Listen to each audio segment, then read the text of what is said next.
भारत माता की जय। अरे भैया, मैं दिल्ली से आया हूँ और ऐसे गुजरात की धरती से, इसलिए दुश्मन आतंकवादी तक ये जयकारा लालगंज का जाना चाहिए। भारत माता की जय, भारत माता की जय, वंदे मातरम, वंदे मातरम। थोड़ा वॉल्यूम खोल देना।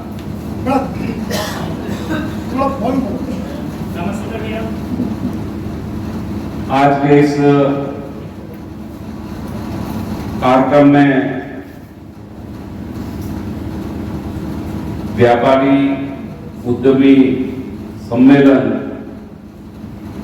और लालगंज में जब मुझे पार्टी का आदेश हुआ कि आपको जाना है, मेरा सौभाग्य है, मैं पहली बार लालगंज आया हूं।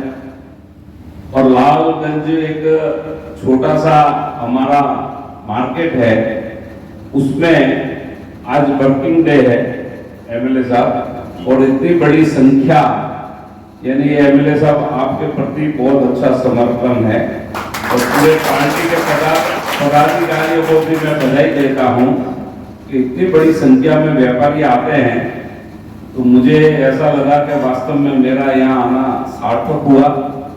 मंच पर विराजित भारतीय जनता पार्टी की प्रदेश उपाध्यक्षा ललिता जी, ये अपने आप में आप सब बधाई के पात्र है और मैं पहली बार इनसे मिला हूं, लेकिन हम माने मोदी जी के साथ कार्य करके बड़े हुए हैं। मैं पिछले 40 सालों से मोदी जी के साथ कार्य कर रहा हूं, तो हमारी शिक्षा दीक्षा आदरणीय मोदी साहब ने की है, तो उनको बहुत जल्दी फर्क हो जाती है। मैं पिछले आधे घंटे से इनके साथ बैठा था कि भारतीय जनता पार्टी ने और आपने बहुत अच्छे व्यक्ति का सिलेक्शन किया है, इसमें कोई शंका नहीं। जिन्होंने आधे घंटे में पूरा आपका क्षेत्र समझाया, प्रदेश की नीति रीति समझाई, केंद्र की सारी बातें मुझे बताई और क्या क्या लाभ हो रहा है आम आदमी को, इसलिए आप सबने इनके बारे में इतना जोश के साथ इनका आपने तहे दिल से अभिवादन किया है। मेरे कहने से भी जोरदार तालियों से इनका स्वागत है।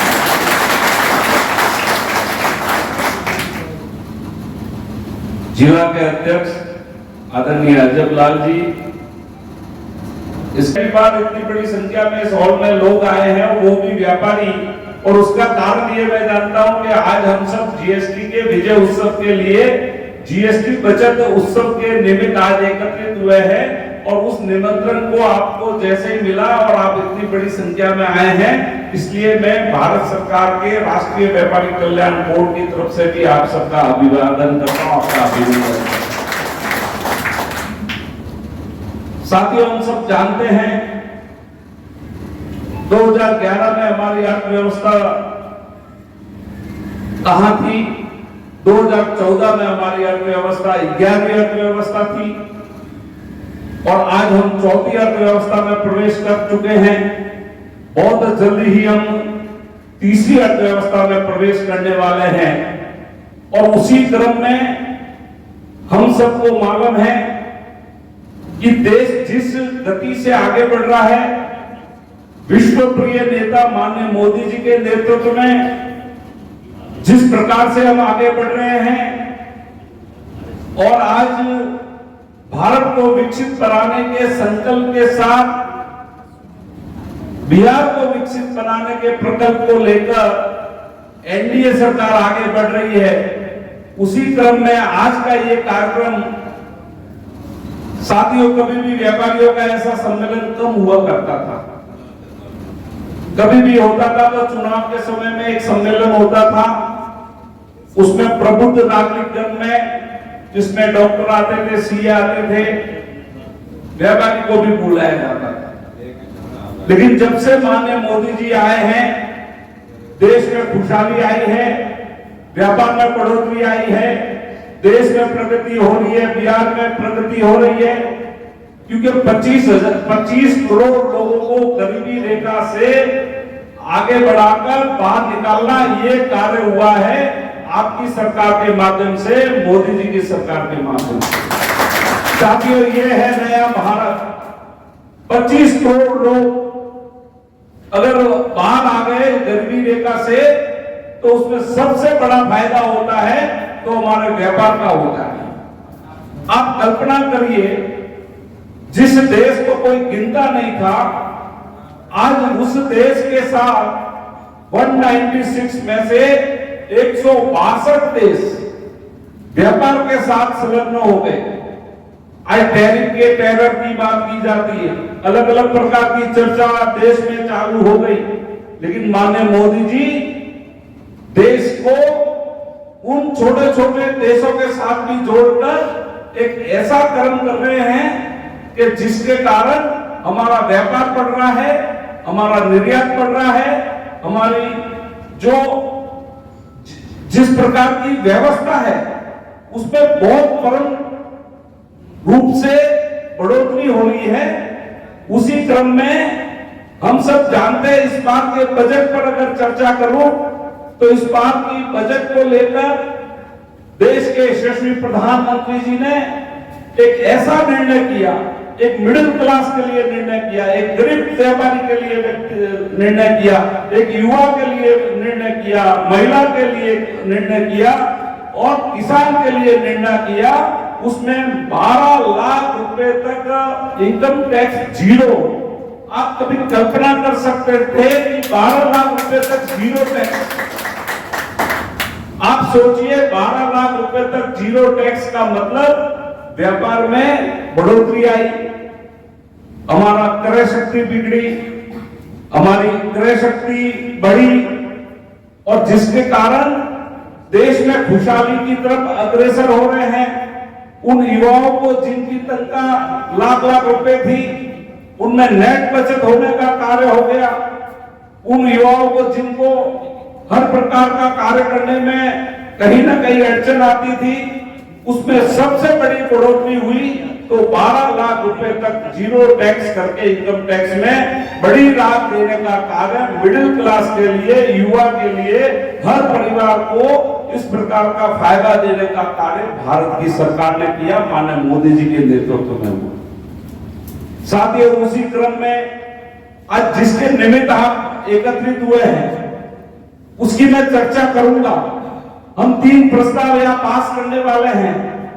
उस प्रस्ताव से पहले मैं आपके सामने, जब एमएलए साहब ने इतना प्यार से मुझे कहा कि मैं दिल्ली से चल के आपके बीच में आया हूं लालगंज, तो राष्ट्रीय व्यापारी कल्याण बोर्ड के बारे में इतने सारे व्यापारी बैठे हैं, अलग अलग नाम अभी आपने संजीव जी ने बताए हैं, तो मैं आपको थोड़ी सी एक भूमिका, एक पृष्ठभूमि, एक व्यवस्था को भी समझाना चाहता हूं कि देश में आजादी के बाद पहली बार देश के यशस्वी प्रधानमंत्री जी ने राष्ट्रीय व्यापारी कल्याण बोर्ड का गठन किया। साथियों, अलग अलग आपके चैंबर्स होते हैं, अलग अलग संस्थाएं हैं, संगठन है, लेकिन सरकारी कोई व्यवस्था नहीं थी। सरकार के बीच में व्यापारियों का ब्रीच करने का कोई सिस्टम नहीं था। एक सेतु के रूप में माननीय प्रधानमंत्री जी ने राष्ट्रीय व्यापारी कल्याण बोर्ड का गठन किया और उसके चेयरमैन होने के नाते मैं आपको कहता हूं कि आज भारत सरकार के माध्यम से देश के यशस्वी प्रधानमंत्री जी की नेम है कि व्यापारियों में कुशलता से, प्रबलता से, सुगमता से, सरलता से, स्पष्टता से उनकी श्रमति बढ़े। जैसे उन्होंने देश में सुख शांति के लिए लॉ एंड ऑर्डर को कंट्रोल किया, उसी तरीके से श्रमति भी हमारे व्यापारी की बढ़े, आम आदमी की बढ़े, हर एक गरीब की बढ़े, हर एक किसान की बढ़े, युवा आगे बढ़े, महिलाओं को व्यवस्था मिले। उस सारे क्रम में एक राष्ट्रीय व्यापारी कल्याण बोर्ड के साथ 9 मिनिस्ट्री को जोड़ा गया।